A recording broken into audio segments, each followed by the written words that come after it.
By মানস না। দেখতে দেখতে পুরো এক সপ্তাহ কেটে গেল বাড়িতে। এই দেখুন কে এসেছে আমাদের বাড়িতে আমাকে বিদায় জানানোর জন্য।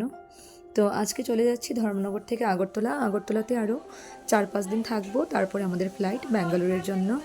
তো দেখুন আজকে কি করে যাব বলুন তো, কালকে ছিল বার্থডে আর আজকে দেখুন এই অবস্থা, বাড়িতে এত জল, উঠোনে পুরো ভরে গেছে জল।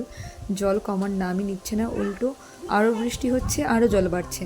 জানি না আমরা চলে গেলে মা বাবারা কি ফেস করবে, সেটা ভেবেই টেনশন করছিলাম যে কি হবে না হবে।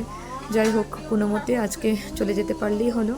জানি না কি করে যাব, আমাদের ট্রেন 12:30টার দিকে আছে দুপুরের, আর বিকেলে পৌঁছবো আগরতলা। তো যাওয়ার আগে শেষবারের মতো ইলিশ মাছ খেয়ে নিচ্ছি বাড়ি থেকে। আর আমার পিসি আমাদের সাথে লাঞ্চ করে আমাকে বিদায় জানিয়ে ওর বাড়িতে চলে যাচ্ছে, কারণ ও ভয় পাচ্ছিল কি করে যাবে তারপর জল যদি আরও বেড়ে যায়, কারণ আগে থেকে অলরেডি অনেকটা জল বেড়ে গেছে, দুপুরের মধ্যে এত বৃষ্টি হয়েছিল। আর এই দেখুন এই জলের ঠেলায় কে আমাদের বাড়িতে এসছে। তো একে ডেকে নিয়ে কিছু আম খাইয়ে দিলাম। একে বলেছি উপরে চলে আয়, ভালো করে আম খাবি।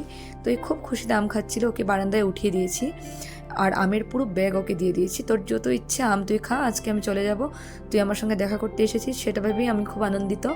তো আমি এমনিতে পশু পাখি খুব ভালোবাসি, আর গরু তো আমাদের জন্য মানে ভগবানের তুল্য। তো ওকে তো আমি খুব ভালোবাসা দিয়েছিলাম, খুব ভালো লাগছিল। আবার মনটা একটু খারাপ যে আজকে বাড়ি থেকে চলে যাব। 1 সপ্তাহের জন্য এসেছিলাম বাড়িতে কিছু অফিসিয়াল কাজে, সেগুলো মিটে গেছে আর এখন চলে যেতে হবে। তো যাই হোক, আর কিছুক্ষণ পরেই বেরিয়ে পড়ছি, ট্রেনে করে যাব আগরতলা। তো আমাদের ট্রেনটা ছেড়ে দিয়েছে, ঠাকুর ঠাকুর করে আমি ট্রেনটা পেয়ে গেছি। ভয় পাচ্ছিলাম কি যেন ট্রেনটা ক্যান্সেল না হয়ে যায়। তাহলে চলুন আজকের ব্লগটা এই পর্যন্তই। আগরতলা গিয়ে আর নতুন ব্লগ নিয়ে আপনাদের সঙ্গে দেখা হবে খুব তাড়াতাড়ি।